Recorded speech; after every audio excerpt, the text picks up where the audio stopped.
Bismillahirrahmanirrahim. Assalamualaikum warahmatullahi wabarakatuh.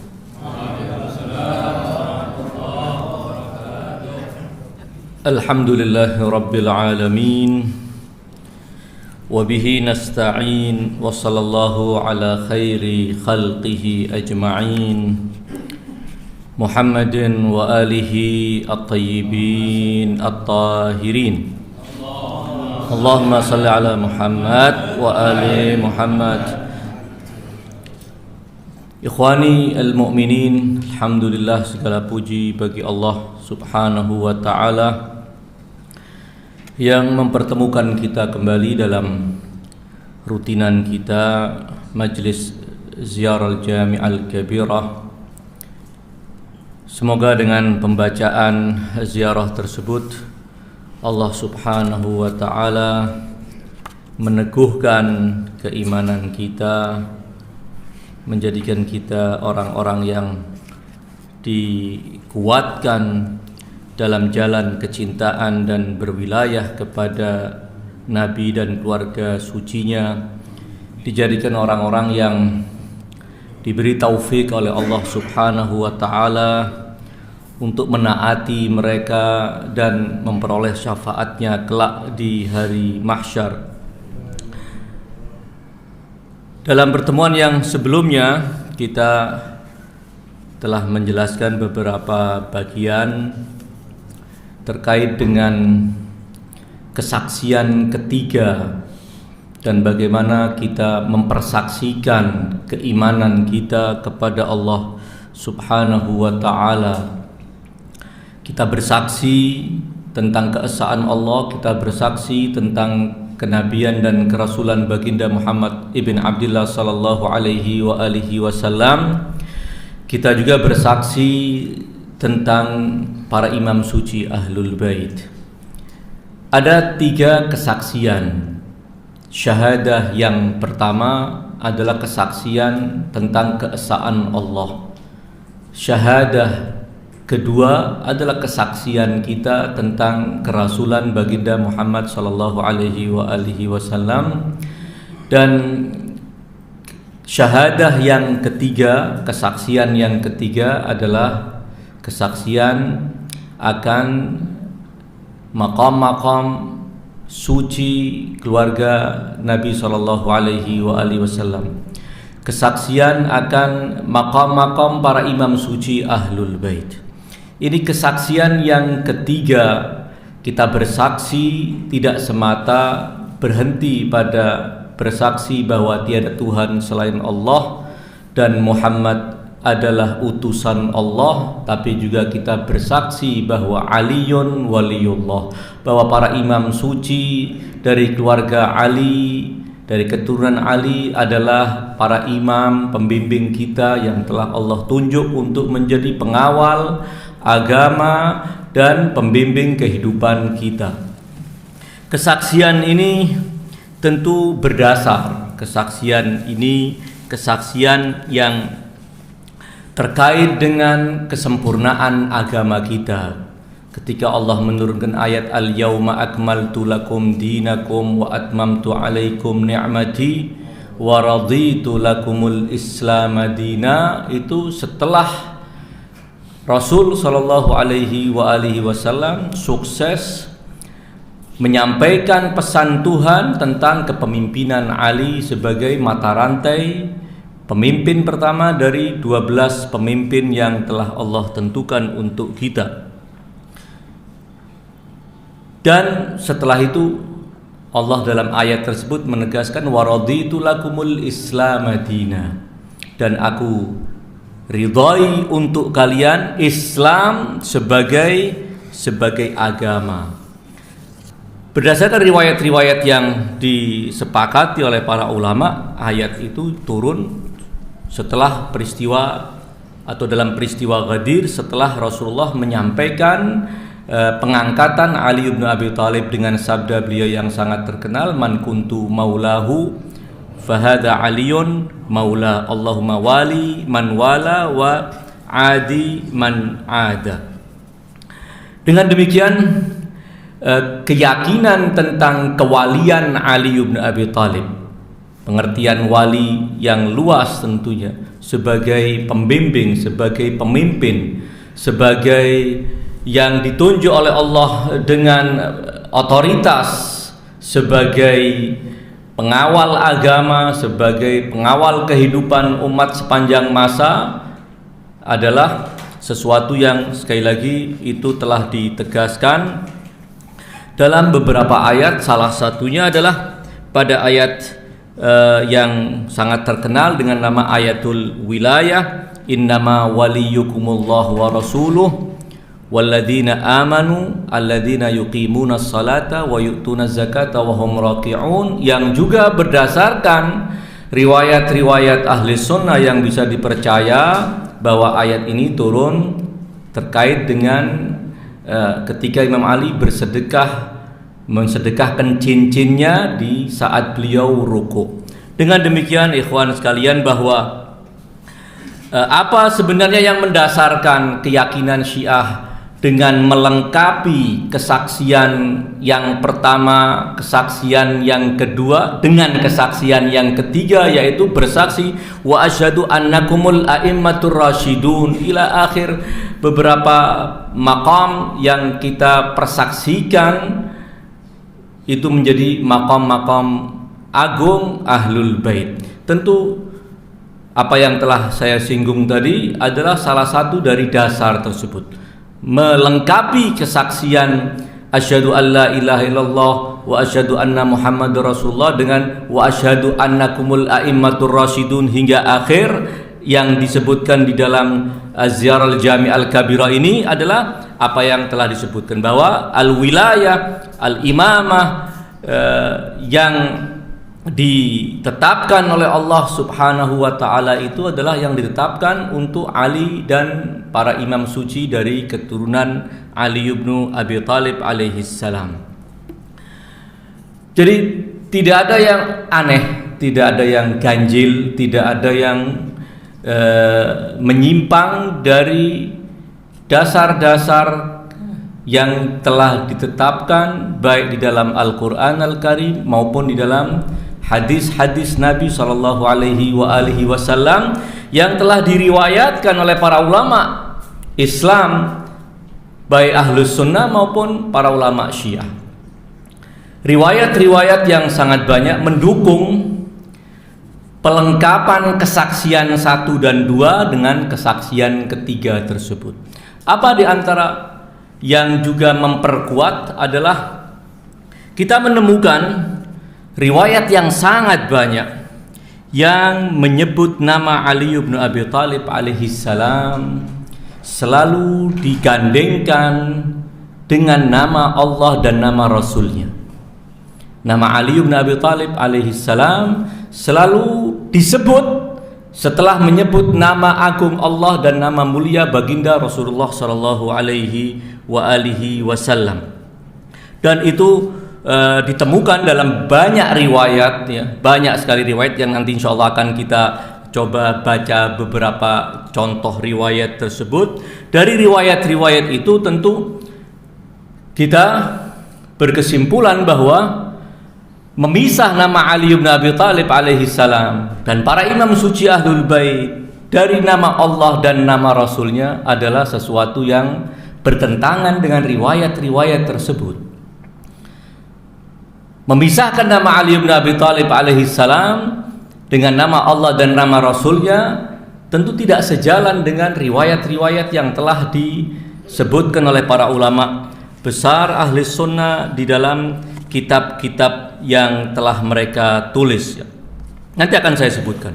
Kemudian alasan yang ketiga adalah riwayat-riwayat yang sangat banyak, khususnya dalam jalur Syiah, yang memang menyebutkan secara khusus kesaksian akan maqam agung Ali bin Abi Thalib setelah kesaksian tentang keesaan Allah dan kenabian dan kerasulan baginda Muhammad sallallahu alaihi wasallam. Secara khusus disebutkan ada kesaksian bersaksi bahwa Ali adalah waliullah, bersaksi bahwa para imam suci adalah aulia Allah, bahwa mereka adalah para imam, bahwa mereka adalah orang-orang para pembimbing umat manusia.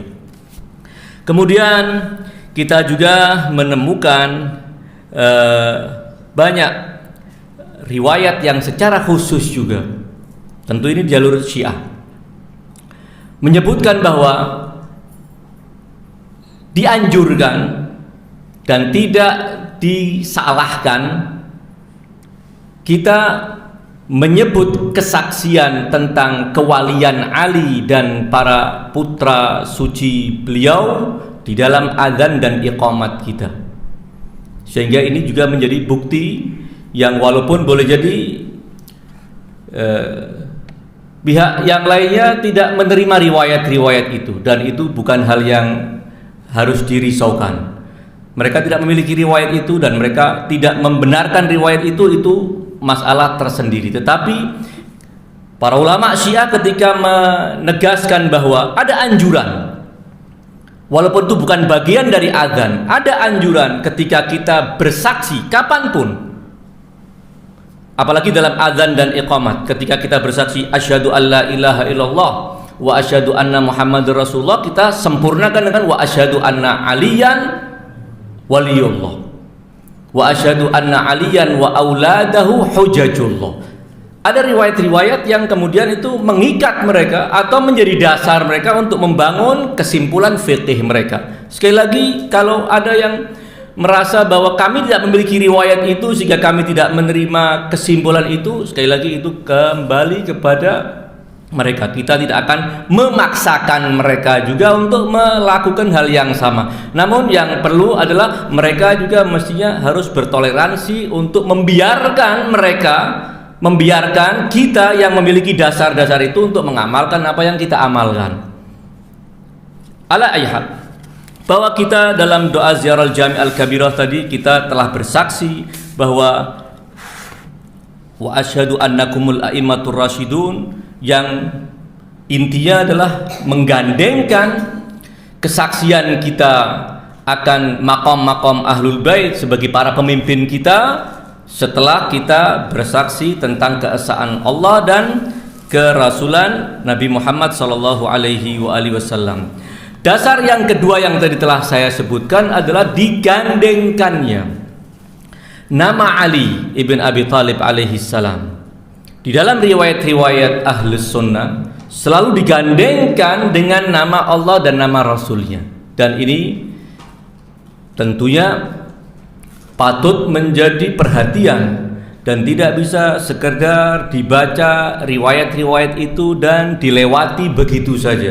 Perlu ada perenungan terhadap riwayat-riwayat itu sehingga kita akan sampai kepada kesimpulan yang benar tentang betapa agung makom Ali bin Abi Thalib alaihi salam, dan keagungan makom Ali bin Abi Thalib yang diyakini oleh kalangan Syiah ternyata riwayat-riwayat pendukungnya ada di dalam kitab-kitab Ahlus Sunnah, dalam kitab-kitab hadis mereka, dalam kitab-kitab yang menjadi andalan mereka, baik kitab hadis secara khusus maupun kitab-kitab yang berbicara tentang tema-tema lain namun memuat riwayat-riwayat tersebut. Saya akan coba bacakan beberapa contoh riwayatnya, bahwa nama Ali bin Abi Thalib alaihi salam termaktub di arsy Allah subhanahu wa ta'ala. Ada riwayat-riwayat yang tidak sedikit jumlahnya, di antaranya yang dikutip oleh Al-Qadhi Iyad dalam kitab Asy-Syifa. Kitab Asy-Syifa, kitab yang ditulis oleh seorang ulama besar ahli sunnah bermadzhab Maliki yang dikenal dengan nama Al-Qadhi Iyad, berbicara tentang keagungan Rasulullah sallallahu alaihi wasallam, tentang bagaimana Allah memuliakan baginda Rasulullah sallallahu alaihi wasallam, bagaimana mukjizat Rasulullah. Walhasil berbicara tentang keagungan Rasulullah dan hak beliau atas kita dan kewajiban kita terhadap beliau. Itu kitab sangat luar biasa, rinci terkait dengan masalah itu. Saya hadirkan kitab Nasimur Riyadh fi Syarhi Syifa Al-Qadhi Iyad. Ini syarahnya Asy-Syifa, syarah kitab Asy-Syifa yang ditulis oleh Syihabuddin Ahmad ibn Muhammad ibn Umar Al-Khaffaj Al-Misri, wafat tahun 1069 Hijrah. Ala hal, di dalam bagian pertama pada kitab Asy-Syifa, Al-Qismul Awwal fi ta'dhimil aliyil a'la liqadrin Nabi sallallahu alaihi wa alihi. Bagian pertama tentang pengagungan Allah, zat yang maha agung, kepada kedudukan Nabi sallallahu alaihi wa alihi. Tentu pembahasan panjang, saya tidak ingin membacakan cerita atau keterangan panjang lebar yang disampaikan oleh Al-Qadhi Iyad. Al-muhim yang ingin saya bacakan adalah riwayat dari Al-Qadhi Iyad. Riwayat yang dikutip dari Abu Hamra, salah seorang sahabat Rasulullah sallallahu alaihi wa alihi wasallam. Riwayat ini dari Ibnu Qani Al-Qadhi dari Abu Hamra. Abu Hamra berkata demikian, qala Rasulullah sallallahu alaihi wa alihi wasallam, Rasul sallallahu alaihi wa alihi wasallam bersabda, lamma usriya bi ilas sama, ketika aku diisrakan ke langit, idza 'alal 'arsy maktubun, aku menyaksikan di arsy Allah tertulis satu baris tulisan yang berbunyi demikian, la ilaha illallah Muhammadun Rasulullah ayyadtuhu bi'ali. Tertulis di arsy Allah sebuah baris tulisan yang berbunyi, la ilaha illallah, tiada Tuhan selain Allah, Muhammad Rasulullah ayyadtuhu bi'ali, yang aku kuatkan dia, aku topang dia dengan Ali. Diterangkan oleh Al-Khaffaji Al-Misri, ayyadtuhu bi'ali karramallahu wajhahu fi hayatihi, di masa hidup baginda Rasulullah sallallahu alaihi wa alihi wasallam, lima lahu minas suhbatil qadimah, dikarenakan Ali punya persahabatan yang cukup lama dengan Rasulullah. Sejak sebelum para sahabat yang lainnya bersahabat dengan Rasulullah, Ali telah serumah dengan Rasulullah, menjadi anak angkat Rasulullah. Jadi persahabatan beliau sangat lama. Wal atharil azimati fi ghazawatihi ma'ah, dan dikarenakan peran beliau yang sangat luar biasa agungnya dalam peperangan bersama Rasulullah sallallahu alaihi wa alihi wasallam. Wat ta'yidu at-taqwiyatu wan nasru. Arti dari ayyatuhu, kata ayyada adalah menguatkan dan membela. Walaupun kemudian dia melanjutkan, ini tidak berarti Ali lebih afdal dari Abu Bakar, Umar dan lainnya, itu urusan dia. Kita tidak ada urusan kecuali dengan hadis baginda Rasulullah sallallahu alaihi wa alihi wasallam. Hadis satu riwayat yang sengaja saya hadirkan langsung dari kitab Al-Qadhi Iyad dalam kitab Asy-Syifa. Riwayat lain yang ditulis oleh Ibn Al-Maghazili Asy-Syafi'i, seorang ulama besar ahli sunnah, yang menulis kitab merangkum riwayat-riwayat keutamaan Ali dan Ahlul Bait, bermadzhabkan Syafi'i, yang dikenal dengan nama Ibn Al-Maghazili Asy-Syafi'i. Dalam kitab yang berjudul Al-Manaqib itu meriwayatkan dari Abu Hamra juga riwayat yang sama tadi, lamma usriya bi ilas sama ra'aitu, ada tambahan ra'aitu ala sakil arsyil aiman, aku saksikan pada pilar bagian kanan arsy Allah tertulis, ana wahdi la ilaha ghairi, aku zat yang maha esa, tiada Tuhan bersama selainku. Gharastu jannata adnin biyadi, aku tanam pohon-pohon di surga Aden dengan tanganku. Muhammadun safwati, Muhammad adalah hamba pilihanku. Ayyatuhu bi Ali, tetap ada kalimat ayyatuhu bi Ali, aku kuatkan, aku bela dengan Ali. Dan Ali adalah tangan Allah yang untuk membela Rasulullah. Ali adalah pertolongan Allah untuk membela nabinya sallallahu alaihi wa alihi wasallam. Riwayat yang lain yang dikutip juga oleh Al-Khawarizmi, ulama besar ahli sunnah dengan gelaran yang sangat luar biasa. Terkadang disebut Al-Khatib Al-Khawarizmi dari kota Khawarizm di Iran. Terkadang digelari dengan Akhtab Khutabai Khawarizm. Ini adalah orator terulung dari negeri Khawarizmi, ulama besar, penulis kitab Al-Manaqib. Salah satu karya beliau adalah Al-Manaqib. Ada juga kitab yang beliau tulis adalah Maqtal Al-Husain alaihissalam. Jangan berarti kalau dia menulis kitab Maqtal berarti Syiah atau bau-bau Syiah. Tidak. Ya. Omongan ini dari siapapun berbahaya. Ketika ada ulama yang menyampaikan riwayat-riwayat tentang Ahlul Bait kemudian jangan-jangan ini terpengaruh oleh Syiah, itu kesannya apa? Berarti ahli sunnah sama sekali tidak mau dengan ahli sunnah. Padahal kenyataannya tidak demikian. Mereka juga menuliskan riwayat-riwayat yang sangat luar biasa tentang Ahlul Bait.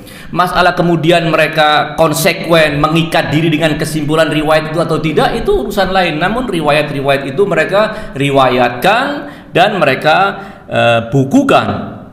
Dalam kitab Al-Manaqib disebutkan qala Rasulullah sallallahu alaihi wasallam, yang sama dengan riwayat Ibn Maghazili di atas. Sama dengan riwayat itu. Kemudian Al-Muhib At-Tabari, Muhibbuddin At-Tabari, bukan Imam Ibnu Jarir At-Tabari, lain lagi. Ini ulama punya banyak kitab karangan baik tentang keagungan dan kemuliaan Ahlul Bait.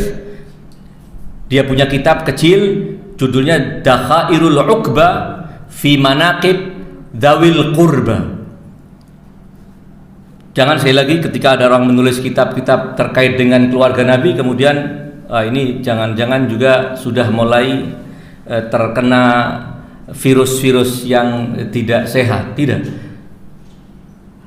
Muhibbuddin At-Tabari punya kitab Ar-Riyadun Nadhirah fi Manaqibil Asyarah.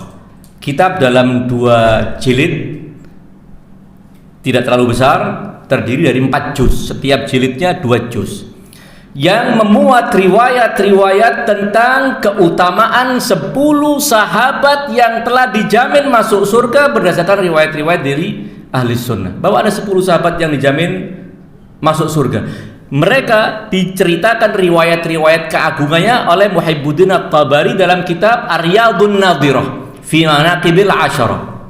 Ala kulli hal, dalam kitab itu meriwayatkan juga dari Abu Hamra riwayat yang sama dengan yang telah disebutkan di atas.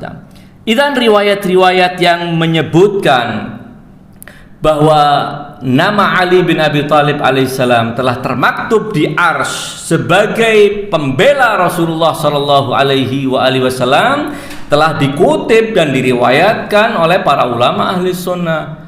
Dan ketika mereka meriwayatkan dalam kitab-kitab mereka, itu artinya mereka membenarkan, karena mereka dalam rangka menjelaskan keutamaan Ali bin Abi Thalib. Kalau riwayat itu tidak mereka benarkan, kalau mereka tidak menerima kesahihan riwayat itu, mana mungkin mereka akan sebutkan dalam kitab-kitab di saat mereka ingin menjelaskan keagungan Ali bin Abi Thalib alaihi salam.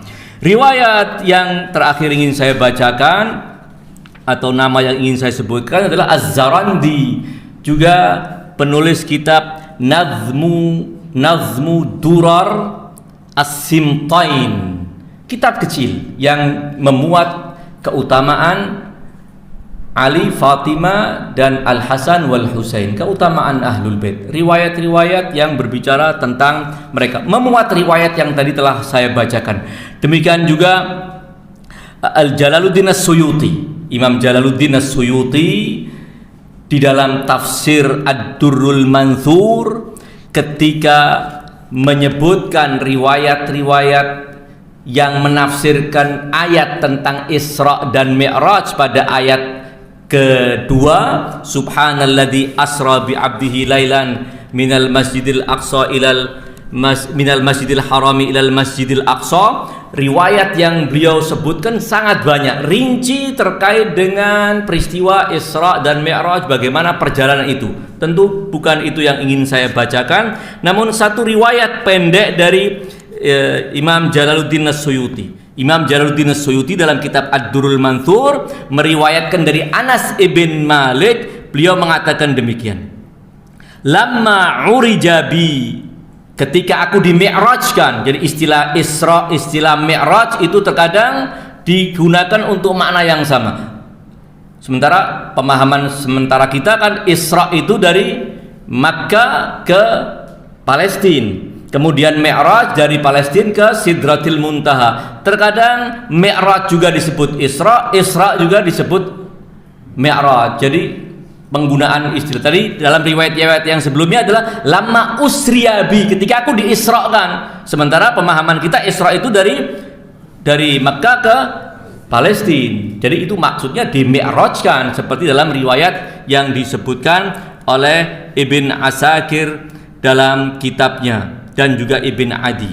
Qala Rasulullah bersabda, lamma urijabi, ketika aku di-mi'rajkan, ra'aitu ala sakil arsy maktuban, aku saksikan pada pilar arsy tertulis la ilaha illallah Muhammadun Rasulullah ayyatuhu bi'ali. Ini beberapa kutipan keterangan para ulama yang menyebutkan riwayat-riwayat sabda Rasulullah sallallahu alaihi wasallam. Nama Ali selalu digandengkan dengan nama Allah dan nama Rasulnya, hatta di alam di luar alam kita ini, di alam arsy Allah subhanahu wa ta'ala. Kita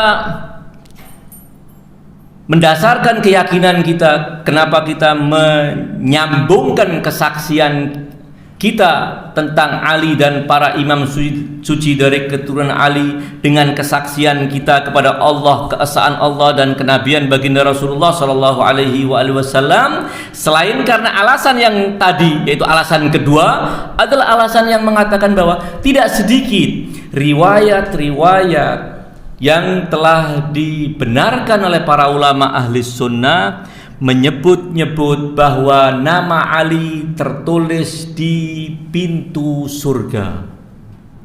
Jadi selain di arsy Allah, di pintu surga nama Ali juga disebutkan.